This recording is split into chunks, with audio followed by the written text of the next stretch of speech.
أعوذ بالله من الشيطان الرجيم بسم الله الرحمن الرحيم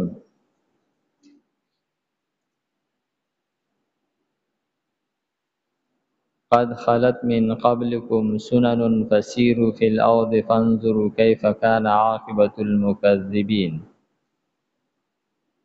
مخکی آیت مبارکه کې د متقیانو د پاره بشارت بیان کړل شو. دی آیت مبارکه کې د مکذبین یعنی کم خلق چې د دین تکذیب کوي، دین او پیغمبران دروغجن ګڼي، داوی د پاره تخویف دنیوي بیانای. فرمای قد خلت یقینا تیر شوی دی من قبلکم استاس نامخ کې سننن طریقې دا بد خلقو طریقې تیری شوی دی او هغه طریقې چې هغه هلاک کون کی طریقې دی. مختلف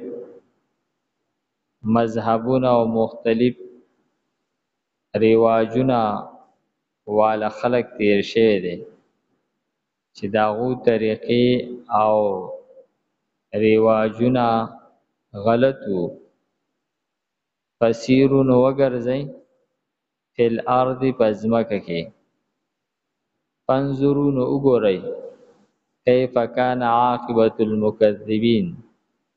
چې څه انجام شوی دی د دروغ ګڼونکو. هذا بیان للناس، دی آیت مبارکه کې دغه تخویف دنیوي په دنیا کې بد انجام کېدل، داغه نه د بچ کېدلو سبب او داغه د پاره نجات ورکون کی طریقه سنت چې قران پاک ته هغه طرف ته ترغیب ورکي. فرمای هاذا دا قران پاک چې دی بیانون دا یو بیان دی للناس د خلقو د پاره، یعنی پدې کې د درست طریقو هغه طریقې چې هغه په دنیا او آخرت کې کامیابی ورکړي داغه بیان دی پدې کې. وهدن او هدایت ته د خلقو د پاره، وموعظه او نصیحت ته للمتقین د پرهیزګارانو د پاره. ولا تهنوا ولا تحزنوا، دی آیت مبارکه کې کم مخکې چې باس را روانو د غزوه بدر او د غزوه احد منځ کې هغه نور خبرې ذکر شوې، وس دوباره هغه بحث د غزوه احد شروع کړي. فرمای ولا تهنوا او تاسو سستی مکوئ، ولا تحزنوا او مخه کېږئ، وانتم الاعلون او تاسو به اوچت یې غالب به ان کنتم مؤمنین کچری تاسو مؤمنان یې. غزوه احد کې مسلمانانو ته دا بعضی غلطو د وجنه چې د نبی کریم صلی الله علیه وسلم حکم چې هغه مات کړل شو، داغه د وجنه صحابه ته په غزوه احد کې نقصان ورسید، جانی او مالی نقصان. نو د هغې ذکر کوي چې دا ستاسو دپاره یو سبق دی چې د جنگ په موقع باندې د سپه سالار د امیر حکم ډیر زیات اهمیت لري اگر چې هغه چاته په ظاهر باندې څومره غلط ولی نخکاری بیا هم د هغې کامل اتباع پکار ده نو دا تجربه ستاسو د دې نه بغیر نه کېدله نو فرمایي چې په دې تاسو سستی مه کوئ او مه په دې باندې خفه کیږئ تاسو به غالب یې که چېرې تاسو مؤمنان یې